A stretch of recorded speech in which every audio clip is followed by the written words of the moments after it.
SLST 2025 এই যে পরীক্ষা নিতে চলেছে বা পরীক্ষা নেওয়ার প্ল্যান করেছে মাননীয় মুখ্যমন্ত্রী, এটা আসলে আগের দুর্নীতিগুলো চাপা দিতে আরেকটা নতুন দুর্নীতি ছাড়া আর অন্য কোনো কিছু নয়। এবং ইচ্ছা করেই এই যে 30 নম্বর হাতে রাখলো, অর্থাৎ যারা অযোগ্য তাদেরকে ওই 10 নম্বরের এক্সপিরিয়েন্স দিয়ে দেওয়া হবে, আর 20 নম্বর ইন্টারভিউ সেখানে তাদের দেখবেন 19 এরকম দিয়ে দেওয়া হবে, যেটা আপার প্রাইমারিতে হয়েছিল 10-এ 10, আর সেই জন্য সেই প্যানেলটা ক্যান্সেল হয়েছিল, আবার ফের হয়েছিল।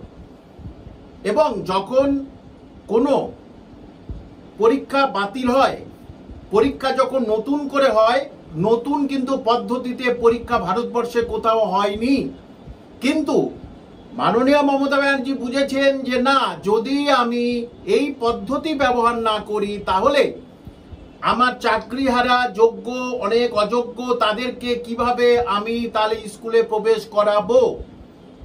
এবং দেখুন, এখনো পর্যন্ত অযোগ্যদের লিস্ট পাচ্ছিনি, তাহলে পরীক্ষা দেবে কারা? অযোগ্যরা কি এর ভিতরে পরীক্ষা দেবে, বসবে?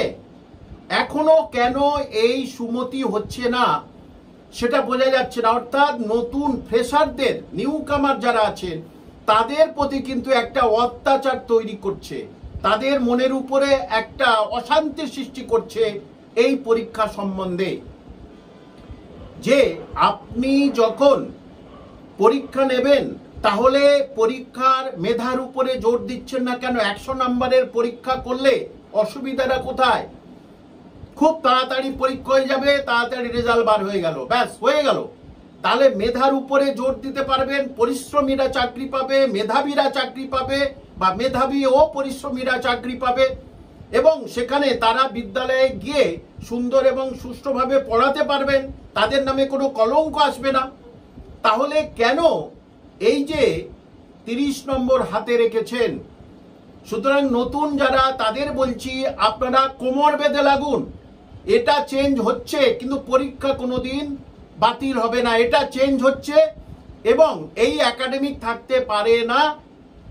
অ্যাডভোকেটরা, তাদের সঙ্গে আমার কথা হচ্ছে, তারা বলছে এটা থাকতে পারে না, এটা কোর্ট খুললে কিন্তু এটার চেঞ্জ হবে। সুতরাং পরীক্ষার আগে দেখবেন আবার এটাকে চেঞ্জ করছে, অর্থাৎ সাবজেক্টের উপরে চাপ দেবেই, এটা আমি আপনাদের বলে দিলাম।